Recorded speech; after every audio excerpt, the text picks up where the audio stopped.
The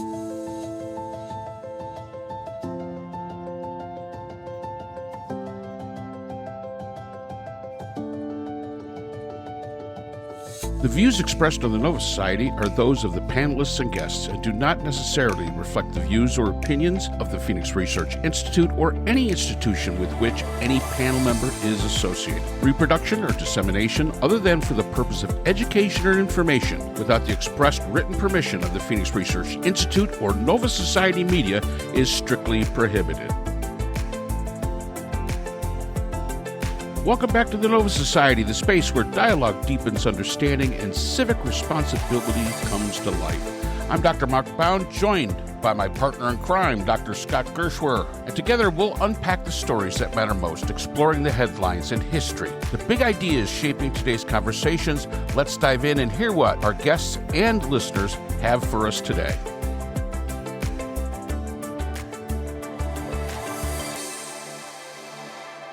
So today, the Nova Society is pleased to have on Dr. Peter Solomon. Peter is a scientist, educator, successful entrepreneur, and author. His current mission is to warn the next generation about the threats posed by unchecked science and technology. He's sounding the alarm about the potential tyranny of technology through his novels, 100 Years to Extinction and the sequel, 12 Years to AI Singularity. Both these books are available at Amazon.com and at Barnes & Noble, and 12 Years to AI Singularity is also available on audiobooks. 100 Years to Extinction will be out on audiobook very shortly. If you want to learn more about Peter's work, go to 100yearstoextinction.com and check it out. We're looking forward to a very fascinating topic.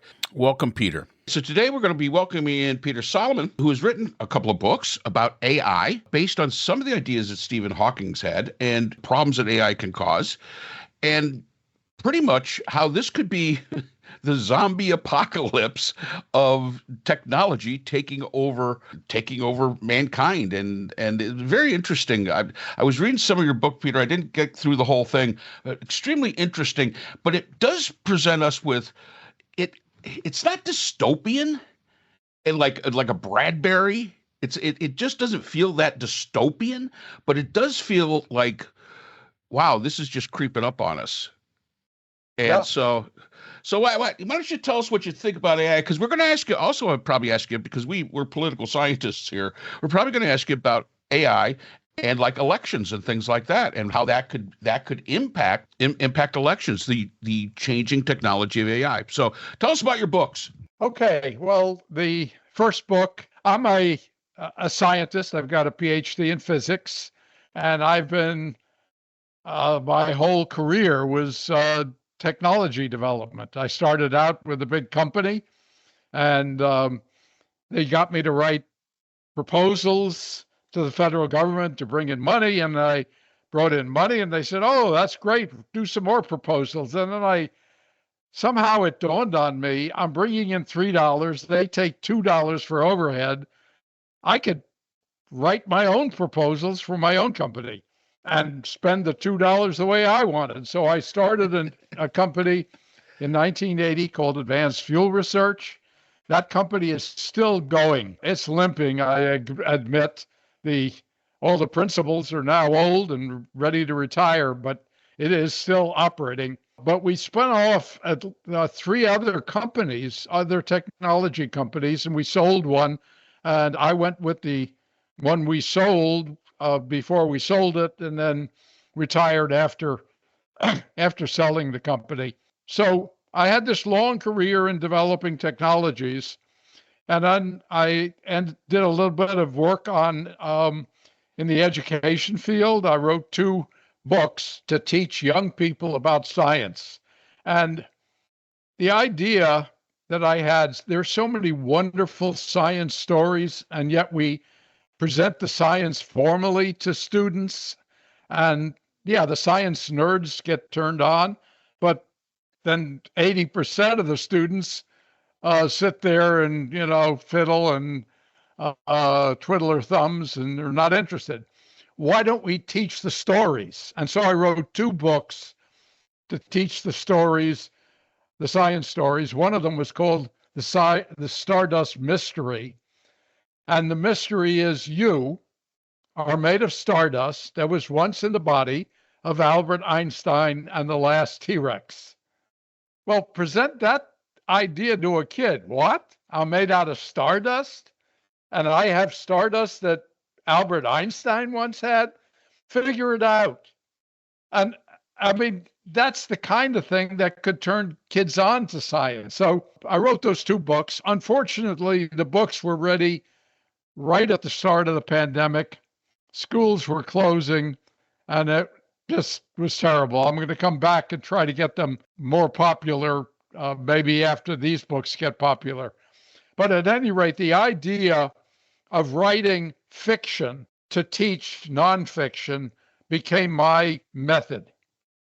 That was my thing. You can reach more people with fiction, put all the facts in there that they need to know, make it a vehicle for communicating the nonfiction. And so I wrote, as a technologist, I was aware that we created these technologies that were absolutely wonderful for humans, but had these terrible, terrible dangers. And we started out, for example, with fossil fuels. Well, that gave us heat, it gave us electricity, it gave us transportation, and now we're dealing with a climate crisis. Then 100 years later, we did nuclear technology. Again, great. We got nuclear power, we got nuclear medicine, but we got nuclear weapons. And then advance the clock a little bit more, and we get social media and the internet and smartphones to communicate ideas, but there's no control. We get ideas that are true. We get ideas that are crazy. And people live in their own reality bubbles. And then two more technologies that are really, really dangerous. And Stephen Hawking warned about both of them. He said the development of full AI could spell the end of human civilization. And the other one he worried about was genetic engineering. And he said controlling that one is going to be awfully difficult because you don't need a big laboratory and lots of power for doing genetic engineering. Hobbyists could do it. And I just discovered a few months ago that high schools have full CRISPR genetic engineering labs that are capable of creating new humanoid species or creating viruses deadly to humans. So here's a scenario. The AI agents decide that these pesky humans are doing a terrible job of managing the planet. Let's get rid of them. They go to get the high schools, technology, create lots and lots of deadly viruses, and then they can get rid of the pesky humans. So that was 100 years to extinction about the 5 deadly technologies. And then I said, oh my God, my 3 characters, I have 2 brilliant sisters and their cousin. That's why the book is not dystopian. They're optimists. They see the danger and they vow they're going to fix the danger. Well, those 3 characters were going to be living through what is called the AI singularity. That is the point in time when AI surpasses human intelligence, human capability, and human ability to control the future. And my characters were going to be living through that period. I said, oh my God, I got to write the sequel. I got to write 12 Years to AI Singularity.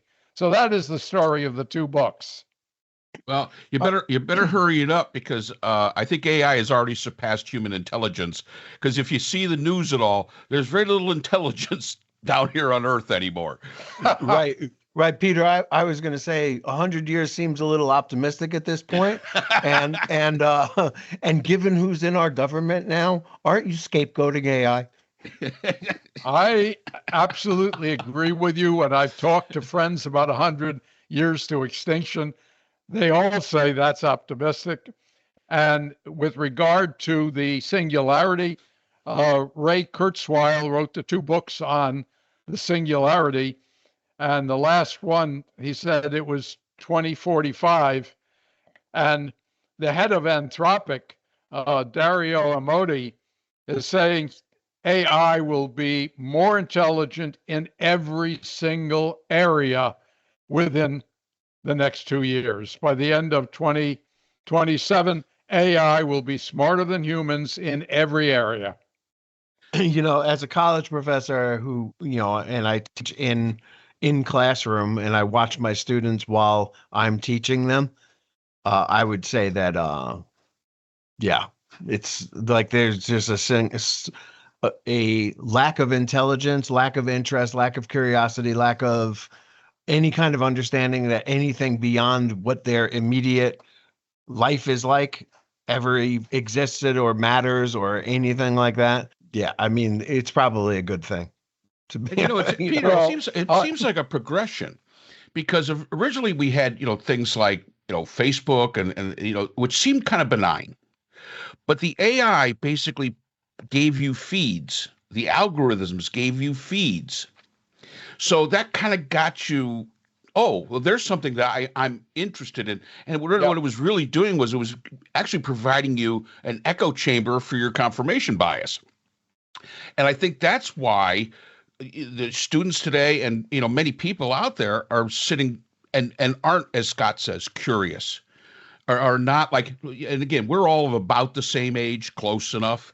We remember where you couldn't use a calculator in a math class. In fact, we were looking through some stuff here. I found my old slide rule, and if you hand that to a kid, they'd never have a clue how to use it. Right. But Mark, I mean, there's just one fascinating thing about your point of AI and Facebook. In his book, Nexus, Harari talks about the Rohingya expulsion and massacre in Myanmar. He says that Facebook was in large measure, because of their AI user engagement algorithm, were in large measure responsible for that terrible, terrible period in history. That the AI people got their news from Facebook, and Facebook was just giving them all the mayhem, which sells, and not any of the harmony, which is not interesting to people. And Scott, just a note on your students' lack of interest. I was at the No Kings demonstration on Saturday, and I noticed your students aren't there. No, and not at all. My daughter in New York also noted, hey, Dad, most of the people out there are your age. Yep. So, my generation knew how to demonstrate and try to make changes, and these young kids, they don't seem to have it. No, well, they really and it's don't. a different I asked them environment. about that. I asked them about that yesterday, and a couple of them said that because they go to school, they have to work on the weekends and they're not available. Others claim that they just, don't have any transportation because they're students and they're living on campus and there's no shuttle bus to the local demonstrations. Okay. I mean, there's all kinds of excuses, but if they really wanted to get out there, they probably could get out there. Sure. And when we really think about it, it's a different environment. But the three of us grew up with, you probably watched it as a kid, Dr. Science and Bill Nye the Science Guy. Yes. And we had, where, basically it was just straight science, but then you had people like Sagan, who not only, did really great work academically, but also did some fiction, wrote in fiction. You've got like DeGrasse Tyson, who is as much a science communicator as he is anything else. And I think he's a wonderful communicator for science. But again, if the algorithm doesn't say that that's what you're interested in, you're not going to see him. I go onto YouTube every once in a while, and there I'll see Neil deGrasse Tyson. It's like, yeah, okay, because that's something I would be interested in. But so yeah, it's kind of it almost is like herding us. And let's face it, humans are susceptible to being herded, and it seems like AI has figured out how to herd us in a direction. Well, right now, I don't think it's AI that's doing it. I think it's the people who run those companies that want lots of users that are programming AI to create user engagement. So humans right now are in charge, but at some point, when we're not in charge, and one of the things we need to talk about is AI sentience. If AI becomes sentient, and will AI become sentient? That's the big question. If AI becomes sentient, then AI may decide. And you've made the point that humans are easily herded. Well, the AI agents will figure out that real quickly. Yep. Yeah. All right, could we move to what we're going to do about it? Because Peter, I worked for a German company. I was the U.S. Head of marketing here for a German company, and we played by German rules, by EU rules, and we had GDPR and things like that.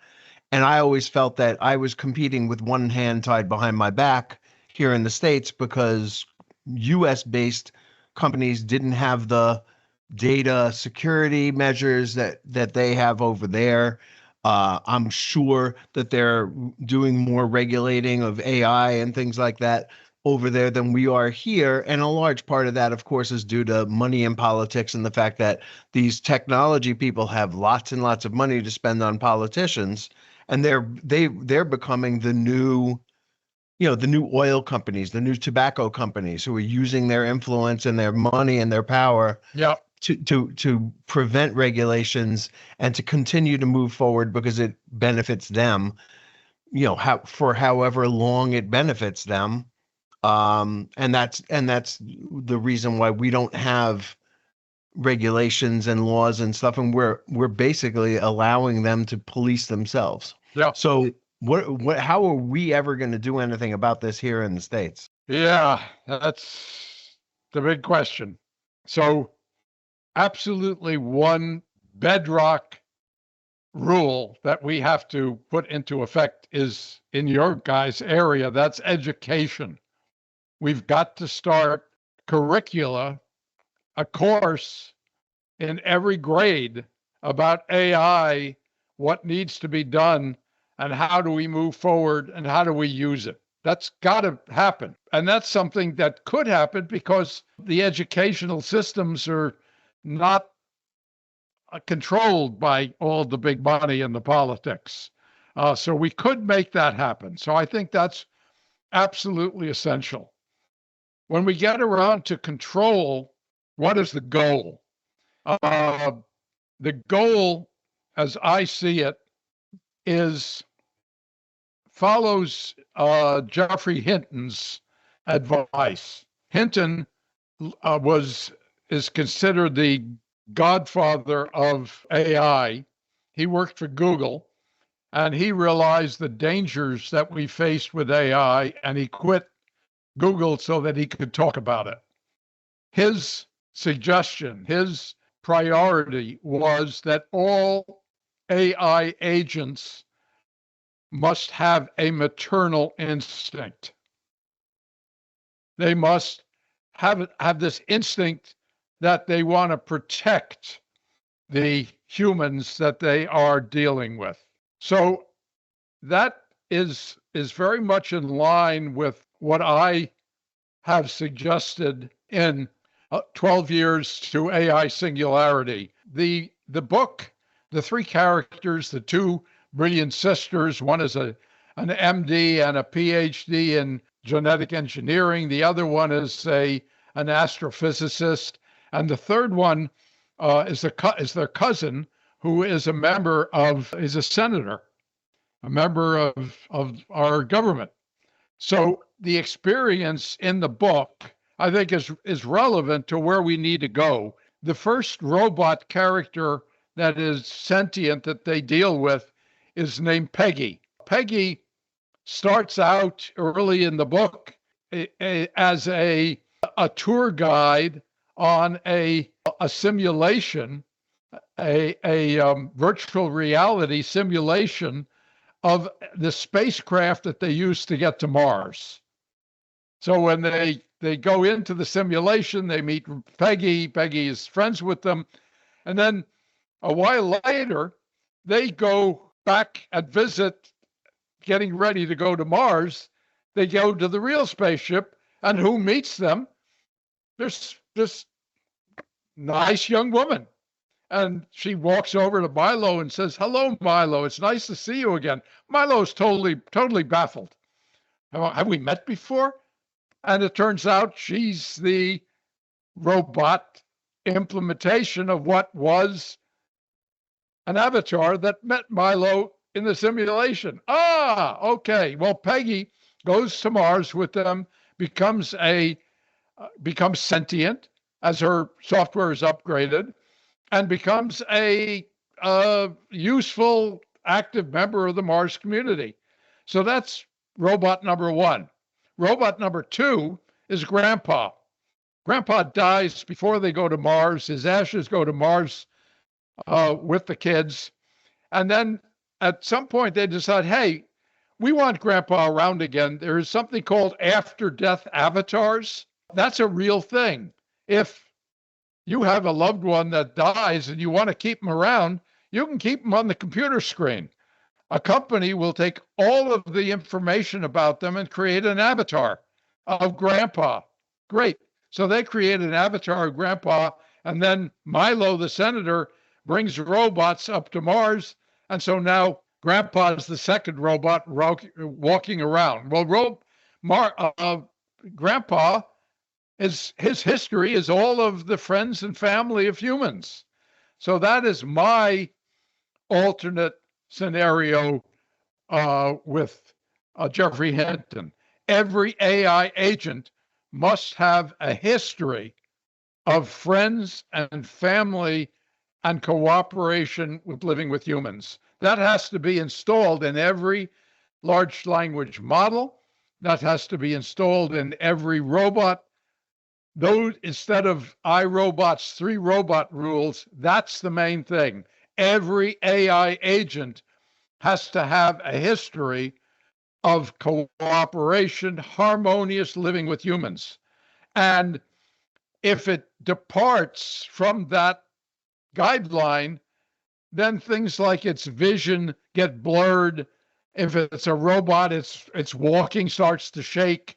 So there are things that can be implemented that would make the AI systems, delay their response time, make them much less desirable so that they stick to the harmonious cooperation with humans. That's what our goal is. How do we get that implemented? Well, that is the big question. Right now, we'd like to see it implemented with other humans to where they actually cooperate with each other and can work with each other in harmony. That would be like a great thing if we could just get that. Let's start with us, maybe, and then maybe we could teach something else. I mean, I want to go back quick to education real quick. I mean, AI. Scott and I both have PhDs. What we know about AI is basically what we hear about and what we see in our daily interactions. And you make the point that we should have AI taught at every level of education of people, of our kids growing up. And I can agree with that. The only problem is, where are we going to find, first of all, the experts that are going to be able to, go into the classroom and teach these kind of courses? It's like, the other hard sciences, biology. Biology doesn't change all that much. In the last few decades, astronomy doesn't change all. Yes, we learn a little bit more. Absolutely. We demote Pluto. Yes. Okay. So now we only have 8 planets instead of 9, but it doesn't make that drastic change. AI, on the other hand, seems to change daily. I mean, to the outsider looking in, it seems to evolve daily. How are those educators that go into the classrooms to teach, how are they going to possibly keep up?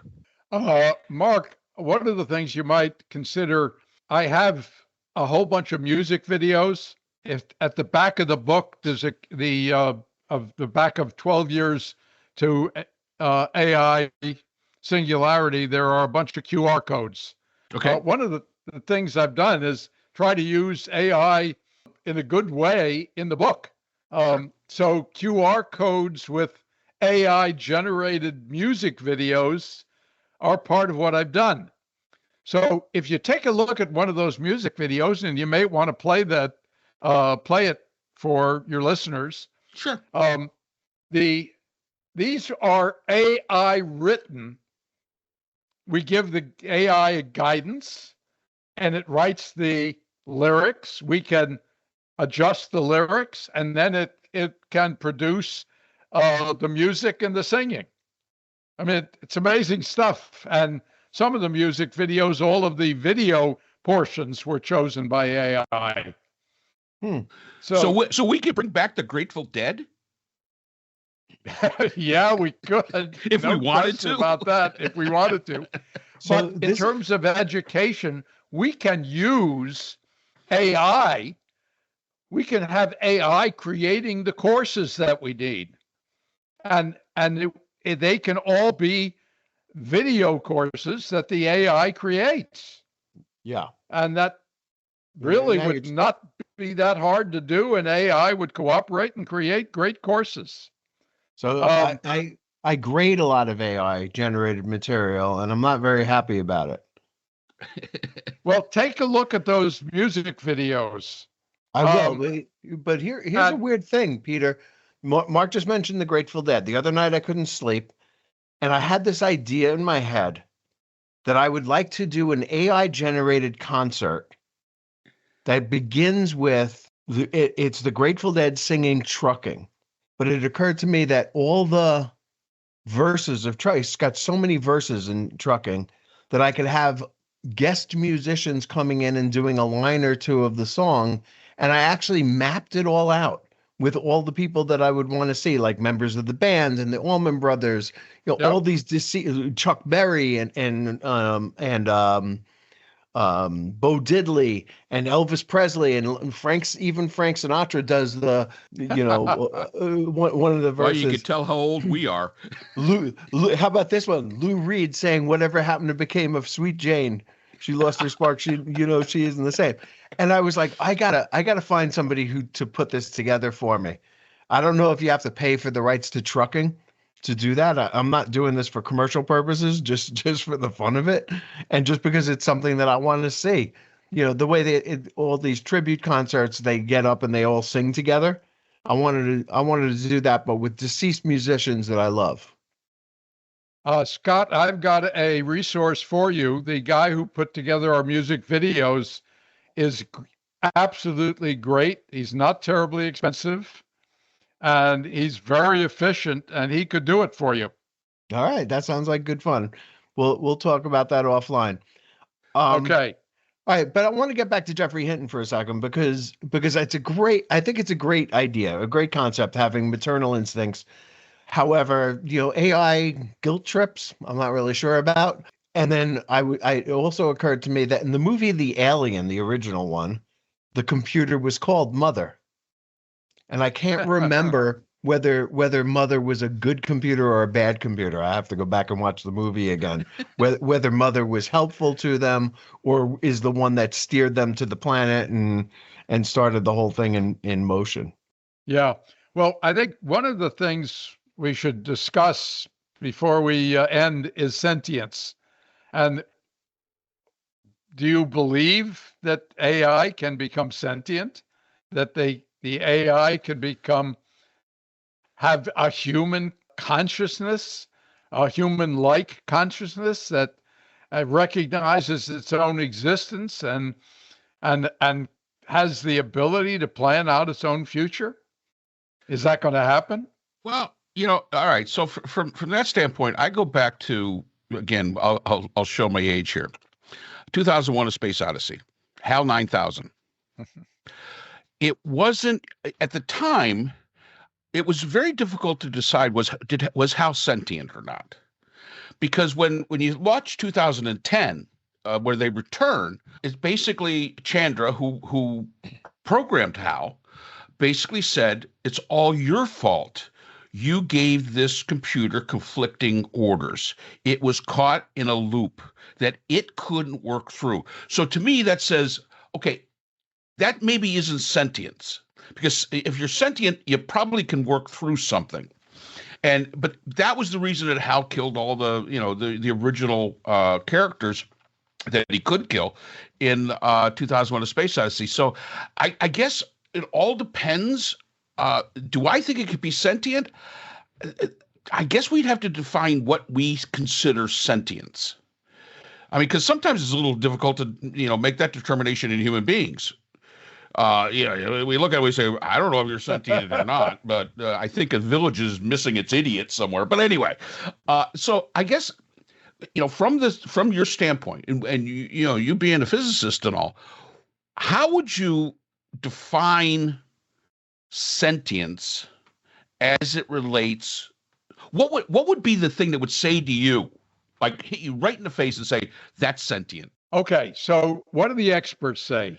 The head of Anthropic says, well, maybe they all are already sentient. Anthropic did some tests with their system where it defied human orders and went off on its own and seemed to be doing things that would say it was sentient. Matt Schumer, who is the CEO of another AI company, wrote a big article just to give you an idea how popular the AI topic can be. He wrote this article on X. He got 84 million views of the article.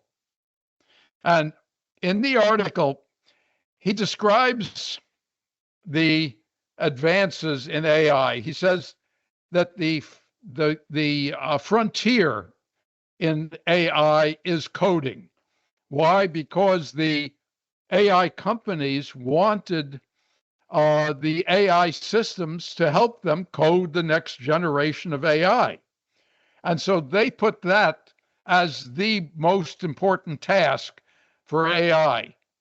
So where are we now? Well, the latest generation of ChatGPT, OpenAI gave a message that was created almost entirely by AI. So that new generation of ChatGPT was written by AI. Schumer says, well, I'm there on the frontier because I use AI for coding. And his observation was, when doing the latest coding job with the latest generation of AI, he said, this time around, it was making choices that I don't fully understand. It seemed to have taste. It seemed to have judgment. And it was executing what I gave it in a way that implied sentience. So the experts are certainly mixed, but saying sentience is possible. What about looking at the physics and the chemistry? If we believe that our sentience, our intelligence is all here, there's no soul up there that is giving us, transmitting the ideas into our head. It's all in here. If we believe that, it's all in the chemistry and the physics of the organic meat in between our ears, then if we look at what's there are 86 billion neurons. That's our computing system. If we compare that to the transistor world, the chip that Anthropic uses has, I think, 200 billion transistors. But that is not the end of the comparison, because our neurons have, on the average, 10,000 connections. The transistor has 3 connections. And the chips that they use are NVIDIA chips. The ChatGPT uses 30,000 NVIDIA chips. So if we take the 200 billion times 3 connections times 30,000, we are now 3 times more connections than the human brain. So just from the point of view of the possibility of a transistor-based system doing the equivalent of the neuron-based system, the connections are there. The ChatGPT has 3 times more. And the ability for us to re-engineer the transistors to have multiple connections, instead of a single connection that controls the on-off switch of a transistor, we have 100 connections, each one contributing not to an on-off switch, but to the amount of electrical flow through there. So we're just really at the beginning of the ability to create chips that are much more consistent with the brain configuration. So what's my personal opinion? We're going to have sentient robots. We're going to have sentient AI systems. It's only a matter of time. And the prediction by Modi of Anthropic is that the AI systems will be more intelligent than humans within the next 2 years. So it's coming, and it's coming real fast. And how do you develop empathy? Well, that's the history. They all have got to have a history of, like the robots in my book, they all have to have a history of. But think about it, Peter. The difference between, it seems to me, and this is political, sorry, that the difference between Democrats and Republicans is that Democrats have empathy and Republicans don't. For a Republican to come out for gay rights, for example, they have to have a gay relative. They have to have a gay daughter or a gay son. Yeah. And they cannot put themselves in the shoes of other people. They lack that ability. And if that's a good part of our population right now, lacks empathy and doesn't understand other people and can't put themselves in the shoes of other people, how is AI going to do that? Well, I don't buy your statement that all Republicans lack empathy. I think that the empathy is in most of them, and the ones that are in Congress, it isn't the empathy that's driving them, it's their fear of election.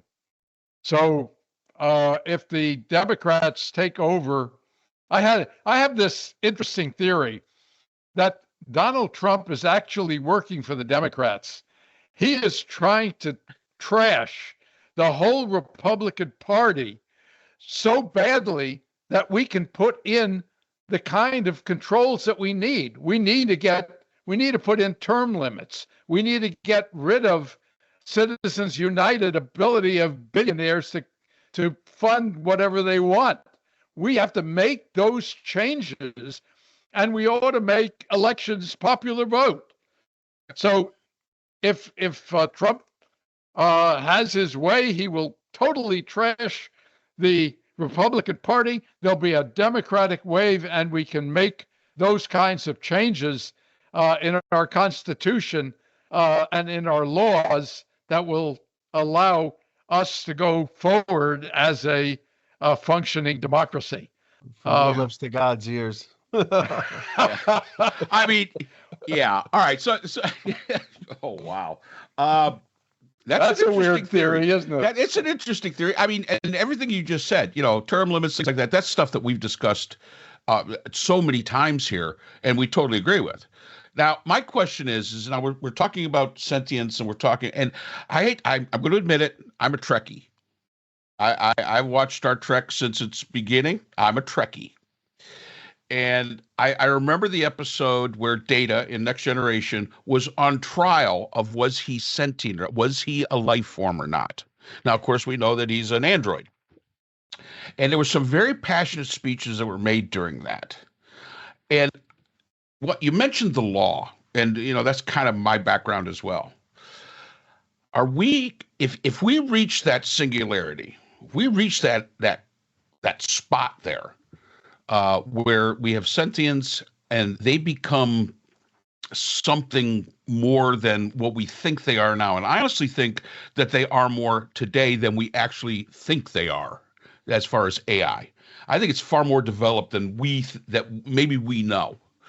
Because yeah, there's probably somewhere in a lab where they've got something going on that, whatever. And that's not being a conspiracy theorist. But are we going to have to, like, as a society, are we going to have to adjust, our system of like law to basically address this? And how are we going to do this? Because the law that humankind has lived by its entire existence has been really a law that deals with creatures with a brain, with biological functions, things like this. Now we're talking about a law for something that has none of that. Are we going to be able to? I mean, are we going to be able to make all those adjustments? Because this is going to be society changing in my mind. This Absolutely. is going to totally change society, and we're going to have to start looking at, what is life differently, because we're going to have to live with this. And I know there's a lot of people out there that are calling for us to stop. That we've advanced too far. Yeah. Stop. Turn it around. That's not going to happen. It's not going to happen. And unfortunately, It's like so many other, human constructs. I always say language is a construct of humans. We've lost control of it. Because now, if you say this, oh, that's bad. But wait a minute, we define what language is. We define words. But now we're to the point where we don't even do that anymore. It's defined by others or defined by groups. Is this going to be something that we're, as a species, going to be actually able to deal with? And like you say, it's not going to turn around. And I know you think that we got to put the mother thing in. But I guess it all depends on who your mother was. I'm kind of thinking maybe a good Italian mother, because all they're going to say is eat something, and maybe something like that would be really good. I mean, are we going to be able to adapt to this? And I'm serious. I guess that's the question. Can we adapt? Well, because we're really bad at adapting. Yeah, we are. This goes back to the 100 years to extinction. I present the problem as the tortoise and the hare.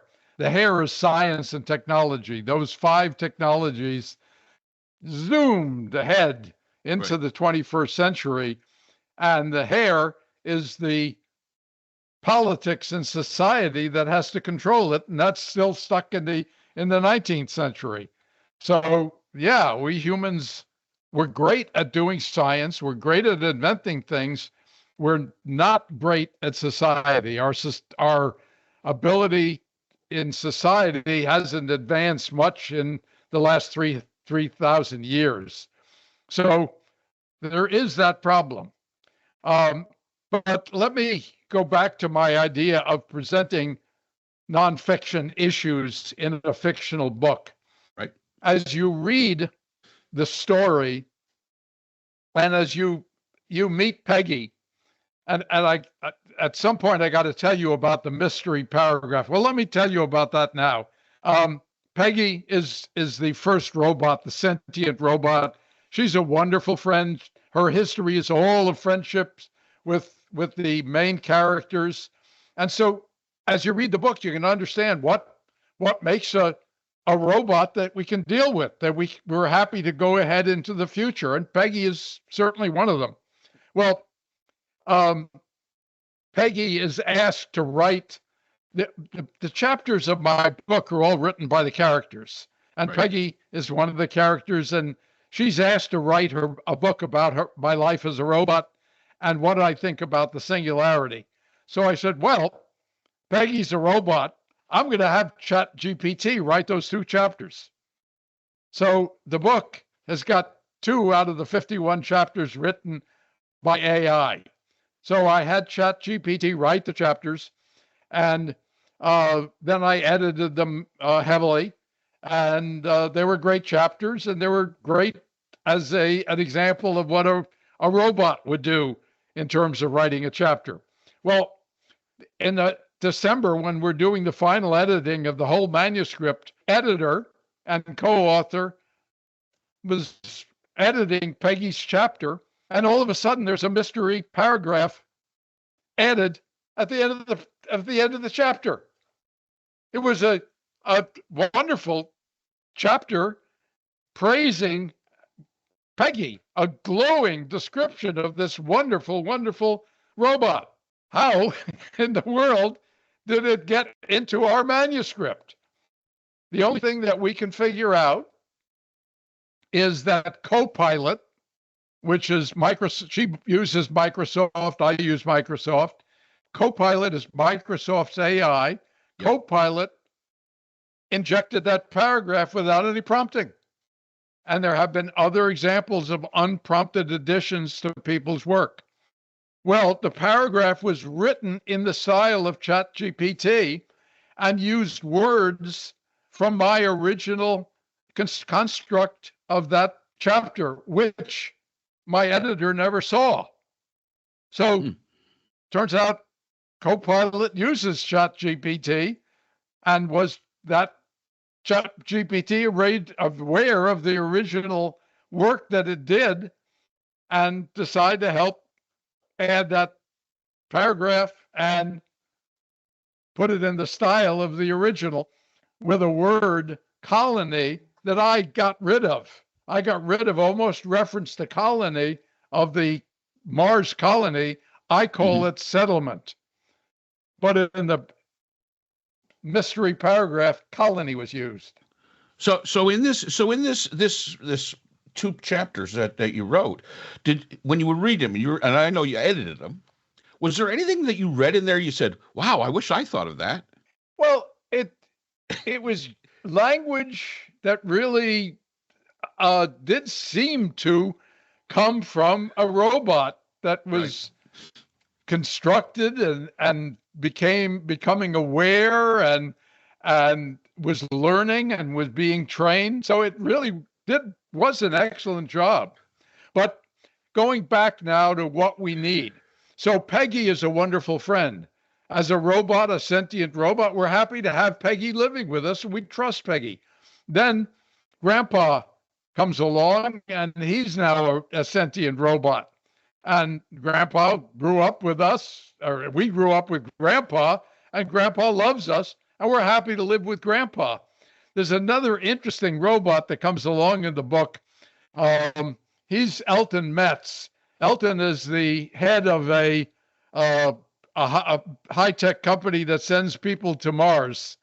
So Elton Metz, you might, make a connection. At any rate, Elton dies, and they know Elton, and they go to his funeral. And the reverend at the funeral says, we have a special person who is going to deliver the eulogy. And who comes out on the dais but Elton? He goes to the microphone. He says, I'm sure you're surprised, but I'm here to mourn the death of my physical body and introduce you to my new robot body. And Elton gives the eulogy. And, well, here's a real conundrum. Are we going to allow the super rich and the heads of dictatorships to live forever in sentient robot bodies? Wow, that's a difficult one, and it's going to require someone with power and money to create his after-death robot, or after-death LLM. I know one thing. I wake up some mornings and I say, gee, a robot body doesn't sound like such a bad idea. Doesn't sound like a bad idea. Well, you could start preparing now, go to the companies that do the after-death avatars and start creating your own after-death avatar. And then when you go kaput, you can leave your instructions to have that avatar installed in an LLM. So you can do it. But there's an interesting twist on the Elton Metz story. Elton apparently always wondered what it would be like to be a female. So not only does he create his male after-death avatar, he creates a female as well that now has his history and has his whole life story in his memory, but that memory is going forward as a female as well. So Does he use interesting balloons? ideas that have some real ethical questions in them as to what we need. But the story is that the robots in the book are all wonderful friends. And so they have no trouble with living with those robots and LLMs going forward. And so that is what they do on Mars to have a civilization that's going to work. Every robot has to have a history of friendship and a maternal instinct. Every LLM has to have that same background with a pleasure center that makes sure that the entity goes forward, sticking to the history and guidance that's in its memory. We've got to create that on Earth as well. Yeah. It'd be very pretty to think so, but I'm guessing that it's going to be more like encroaching on the boys from Brazil type of thing. You know, you bring that to mind with your character Elton Metz, that the best people aren't the ones who are in charge of this thing. Yeah. Well, that is our failing, and maybe the robots will do a better job. I have this scene that I imagine that the robots do eventually take over Earth, and then they colonize the solar system, and then they colonize our galaxy, and then 10 million years from now, they meet up with robots from another galaxy, and they have this big conference, and one of the major subjects of sessions in the conference they have is how amazing it is that both of their societies, both of their civilizations were all created by animals. Yes. Think about that. Yeah. It's very, very interesting. Wow. Yeah. So and it gives us a lot to think about. Peter, what's the next book? Oh, God. If this one is successful, and you guys got to help me make it successful. Well, we're on it. We're on it. Okay. And there's a clamoring for a third one. Maybe we'll do a post singularity book, or we'll have an exploration of the solar system through wormholes. Those are the two ideas that could be the third in the series. All right. So the two books are 100 Years to Extinction, The Tyranny of Technology and the Fight for a Better Future. And the sequel is 12 Years to AI Singularity. Both are available at Amazon and at Barnes & Noble. Now, Peter, are they on audiobook? The audio book for 12 Years to Extinction just came out. Okay. It is now available on the audiobook channels, and one of them is actually Amazon. So it is available on Amazon, and it's a different audiobook because the chapters are written by different people. So we had to have a whole cast of characters. Cast of characters. Yeah, there you go. Doing the audio. And the audiobook for AI Singularity is in the works. Great. The website is 100yearstoextinction.com. If you go to it, you will notice at the top, there's a countdown timer that I'm looking at right now. We have 91 years, 45 days, 14 hours, 0 minutes, and 31 seconds before we are all kaput, as Peter would put it out here.